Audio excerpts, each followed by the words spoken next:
نظری اونجا چیز میگیره، بو میگیره. مثلا بعد میگیره شده.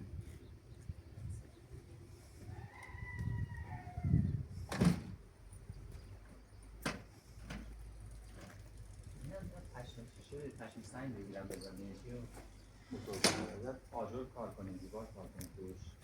این صدا شک کرد. نه پشم سنگ هم بزنیم.